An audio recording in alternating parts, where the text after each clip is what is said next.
Welcome back to a new game review, and this time we are going to be looking at a surprise interesting game. I never thought I would be reviewing a Skylanders game, but here we are. This is a review more or less for the Skylanders pack, or rather for the Skylanders starter pack for Imaginators, which was the last series made of Skylanders. Now, first thing I want to say, I tried a little bit out with one of the two basic figures. I tried a little bit with the creation crystal that is included with the starter, which is a fire elemental crystal. And I also played with one of my all-time favorite platformer mascots, of course that being, obviously, Crash Bandicoot, which also comes with a figure and playable, of course, version of Neo Cortex as well. First thing I want to say about this for the Wii U is, surprisingly, I have not at all in the game had any issues with things such as frame rate issues or anything of that kind. Surprisingly, no issues at all. Now, I know like the Wii version had major issues with frame rates and stuff, too many monsters on the screen at one time. Wii U version, no issues whatsoever on the game. If it can run on the Wii U just fine, then you know it's going to run just fine on basically most other consoles. And if at all curious, when I got this, found it on clearance and stuff, brand new, $10 for this starter pack. And I paid, I don't remember how much for the double pack thing of Neocortex and Crash. Was very cheap though. But with that said, game, for being more or less a game marketed towards like little kids and stuff, I want to be honest, it's actually pretty solid. Surprisingly for a younger kids game, I am genuinely surprised at actually how good the mechanics are in the game, like the special moves and everything. And the gameplay itself is actually quite fun. I was genuinely surprised at actually how fluid the actual gameplay is. Now, I will say one issue I had, especially I think with Crash, is how slow Crash moves. The other characters are somewhat sluggish too, move-wise, speed-wise on walking and stuff, but it's just weird how slow Crash walks in the game versus how he is in the regular Crash games. But take that for what you will. One thing I will say I am find interesting is the fact one of the most important key figures in the game is, of course, the character that mainly basically helped start this franchise in the original game. Of course, that is Spyro. We'll be honest, I do not like the design that they used for Spyro in the game. Don't like his design at all. But other than that, it is interesting given I remember playing the classic Spyro games on PS1.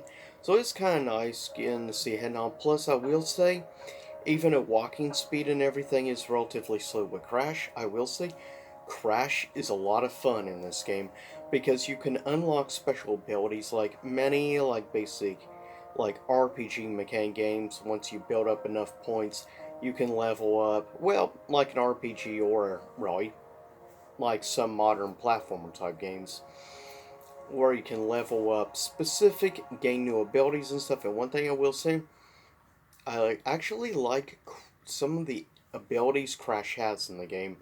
Like, for instance, one, you do your classic slide, but then you can add on, if you hold down the button, you can do, like, basically a flash kick or whatever of, like, Guile. You can do, like, a Guile flash kick at the end of the slide, which is cool. You can also use the slide attack when you jump in air and do, like, a dive kick of type, which is actually quite cool. And I like the fact you can increase the power and speed of Crash's like spin tornado attack also, which is quite nice. And while you do like your constant like extended long spin attack, makes you immune to some basic like creature attacks and stuff coming at you. There are some attacks that will stop you or do damage, but you're relatively immune to most very basic attacks and stuff while doing the spin. So it gives you a brief bit of like invincibility, and it's ridiculous how much damage actually it can do. Um, Now, my opinion with the basic character I tried from the game is a basically a penguin, I guess you could say, with blades on his arms. Kind of odd. Gameplay wise, he was alright. 50-50, not great, impressive gameplay wise. The creation crystal, the actual abilities you get with that creature, not great, but I will say I was genuinely surprised at all the customization and things that actually you can do with creating your own custom character, which is quite interesting, and I say it's actually pretty fluent in the variety of stuff you can do on customization, the design and look of your custom creation with the creation crystal. It's actually cool, and that's a customization like variety I would like to see in more normal like AAA games and things like that. In the customization department, I actually have to give a lot of points actually to Skylanders. I'm frankly surprised. And like I said, I absolutely loved playing the game with Crash. I was genuinely stunned at how fun the game is with, well, I think the game is a lot more fun with Crash, though consider myself biased because Crash is one of my favorite platformer franchises of all time, so I'm biased as all heck on my opinion on that aspect.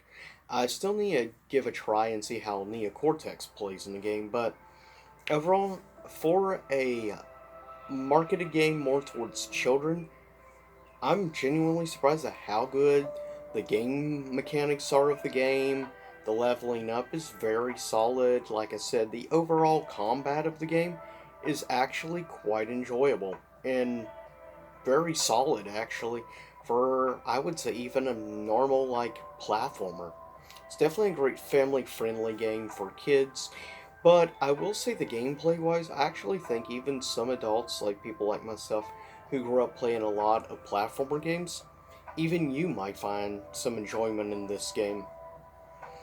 But overall, looking at it strictly as a kids game, I would probably give it, compared to many other like younger kids games that I've tried over the years for different consoles and stuff, from that perspective, I would probably give the game an A plus. From looking at it as an overall platformer and stuff perspective, not just for younger kids but of all ages and stuff, I would give Skylanders actually honestly I'd give this game probably a B plus to possibly an A minus. I am genuinely surprised at how much I actually enjoyed this game. I was not expecting it. It is a surprise, and believe it or not, I may go back on and play a little bit more and actually try to complete the game with Crash, anyways. But it's a lot of fun. I will say one of the main problems I have with the game is the villain, Chaos, which apparently has been the villain in every single Skylanders game, except for apparently the DS and 3DS versions of the game have different villains apparently than the normal console versions, which is weird and odd. But with that said, it is still great. And by the way, this game actually plays really good with the gamepad for the Wii U.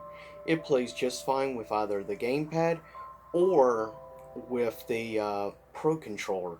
So either way, it's solid and good. If you get a chance and you can find like this for like $10 or less starter pack, I think it's great. But if you have the opportunity to also get for a good price like Crash figure, take advantage. It is actually a really fun game with Crash. Just makes it a lot more enjoyable. Now, if it wasn't for the people to play the game with Crash, would probably drop this overall score of the game a lot more, probably to the C range grade. But because of how much fun I had with the Crash Bandicoot figure and everything. Like I said, some of the other basics don't play as much fun or have a nostalgia factor for me. But with that said, overall, I do think it's a solid, great platformer type game, and I think it's great. And I think anybody who enjoys platformers, really of all ages, if you have a kid who you think has never played Skylanders or something, and you think they might enjoy it, take advantage, pick up the game starter pack since it is dirt cheap. You can find it even on eBay very cheap for like $10 or less. And you have many different console versions that you can get. Prices will vary. The Wii U version is very cheap because not a lot of people collect for Wii U, unfortunately. But with that said, this is a great game. I do recommend even because you can get like sometimes a lot of a bunch of like figures and stuff. They're cheap, but keep in mind it basically has to be strictly the Imaginators figures that will work with this game specifically. But with that said, yeah, overall I'm gonna give this game an overall grade of a B plus. And I'll see y'all next time for a future game review, which I will be working on soon. And actually, I've decided I'm going to mention probably about 2 weeks from now the next game review that I'll be doing, and it will be also another Wii U game review. So stay tuned for that. I just feel the Wii U deserves a little more love than it gets. But with that said, that is my a basic synopsis and review for Skylanders Imaginators for the Nintendo Wii U version. But with that said, hopefully you enjoyed the relaxing music in the background, and I'll see y'all next time, and stay safe. See you again. Same YouTube time, same YouTube channel.